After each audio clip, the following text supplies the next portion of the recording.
For the first 25 days of December, we're going to be doing a readathon for my newest book, Nick. We know this isn't for everyone, so if you don't want us to read you a bedtime story every night, we'll still have our regular vlogs every Tuesday. But if you do want to come along, then come on! Welcome back, you guys. Hope you're enjoying the story so far. Today I'm going to read to you a bedtime story, and this is Chapter 8 of Nick, Mr. McTwizzle's Emporium of Fantastic Trinkets and Toys. It was an early morning in New York City, and the streets were already filled. Most adults were headed off to work, rushing like clockwork through the crowds as they hoped all to arrive to their jobs in time. Shopkeepers opened their businesses, selling goods out on cramped sidewalks, where an abundance of people had already begun to congregate, purchasing enough meats and vegetables to get their families through the coming week. As Nick listened in on a voluptuous, full-figured woman in a puffy gown picking through a tray of jewelry, she foretold that the weather was expected to be quite harsh as a winter storm was coming, and would likely reach the city no later than by the end of the week. There were so many people bustling about that the three orphans had to shoulder their way through the heavy masses. Nick, Emma, and Gilbert dared to cross a busy avenue, having to dodge horse-drawn carriages as they sped along. Fortunately, they made it to the opposite side of the street in one piece, and then they began to work their way through the teeming crowd. It suddenly dawned on Nick, while passing through a seamstress's boutique, that Christmas was only a few weeks away, and so he expected people to be in the highest of spirits. But that wasn't the feeling in the air at all. In fact, it was quite contrary to that belief. They passed two men fighting over the last gutted pig in a meat shop, a woman arguing with her child for their lack of manners, and an old beggar woman shivering in the cold in a moth-eaten blanket, ignored by all those who walked by her. Nick had become so transfixed by the woman that he stopped watching where he was going and soon bumped into a rich gentleman in a fancy waistcoat. The young gentleman peered down at Nick with a long face, cringing with the look of utter disdain. "Watch where you're going, you filthy brat." "I'm sorry, sir," he apologized with a stutter. The gentleman threw up his pointy chin and huffed.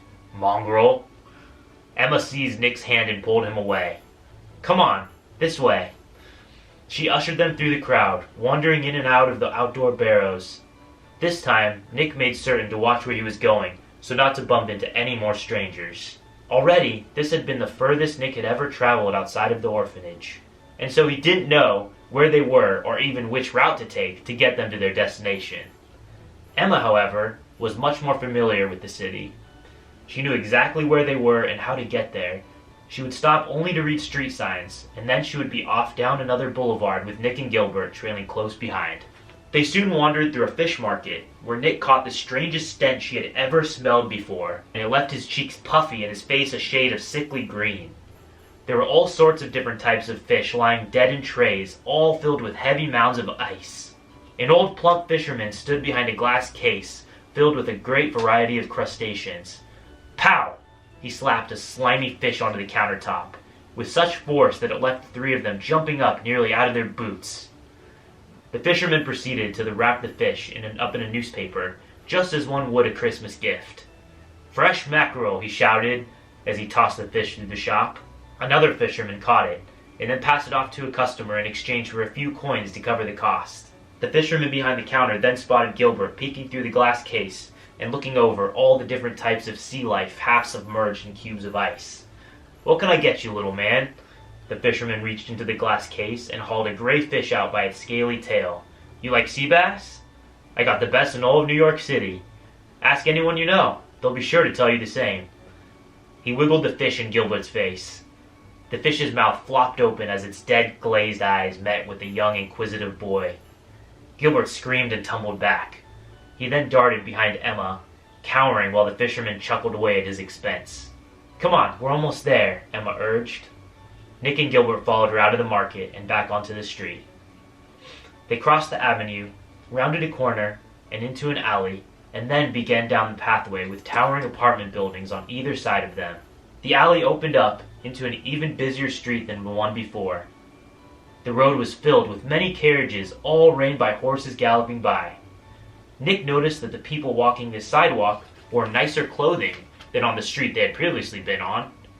The men were in suits and the women in gowns, and they all went about their day looking pompous and self-entitled.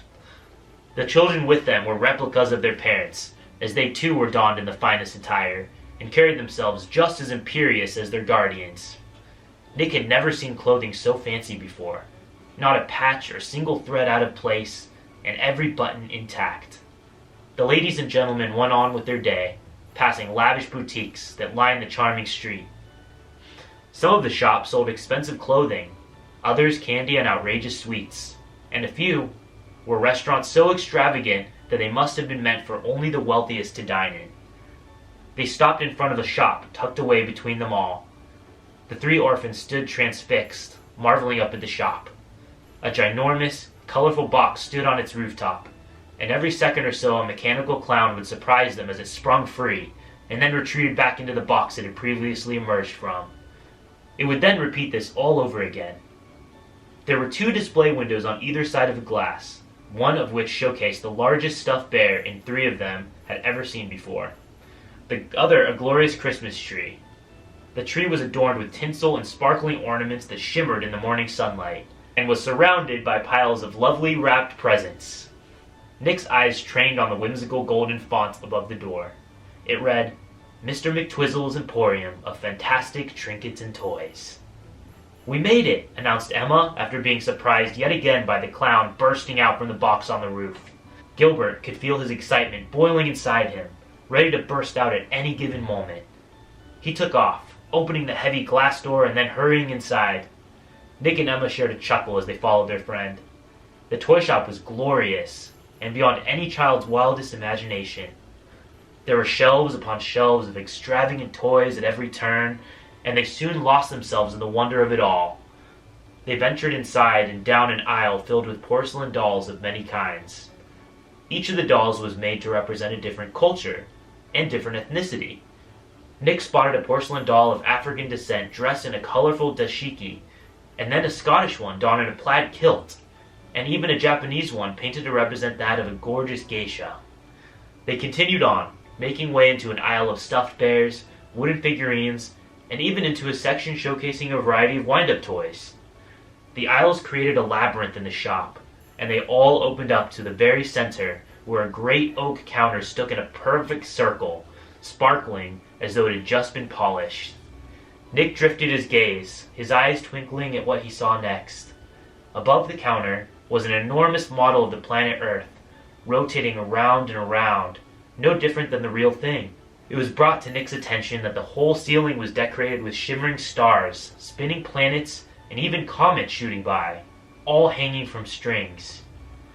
"Wow," he uttered with a loss of words. "This place is magnificent." Emma stood beside him. She too was memorized by the model of the galaxy hanging above them. "It's quite special, isn't it? It's brilliant," he breathed. He then realized that Gilbert was nowhere to be found. Where did Gilbert go off to?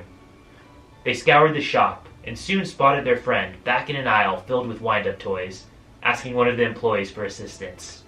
He inspected a wooden train. "What sort of mechanism do you use to get the toy to move on its own?" He pushed his glasses up his nose and then fidgeted with a metal key inserted into the train. "How exactly does it operate?" "Why, it's a secret, of course," said the man with an amused chuckle. "I couldn't tell you, or it would ruin all the fun."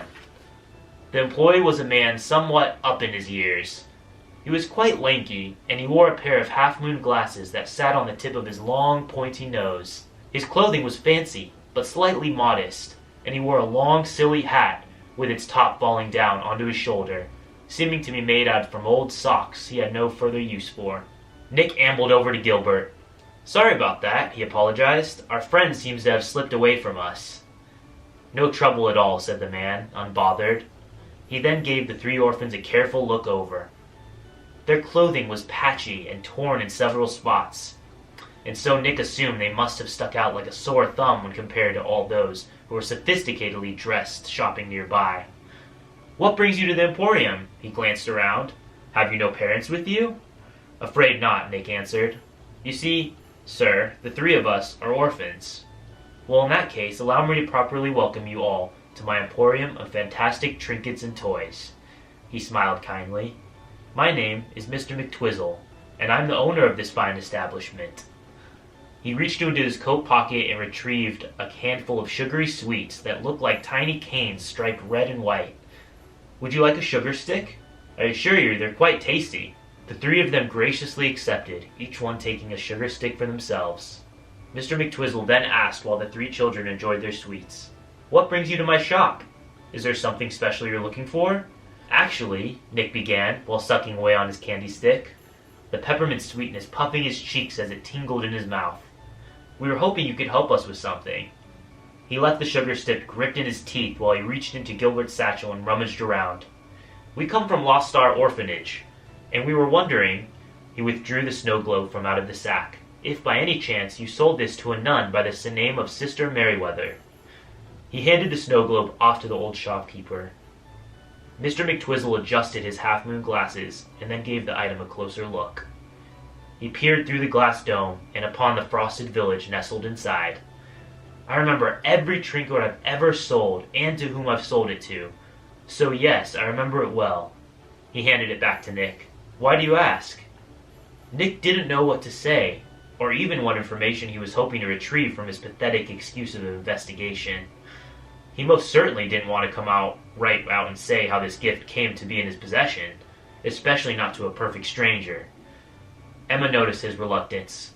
"We were hoping you might know why the nun chose this particular gift. Is there something special about it?"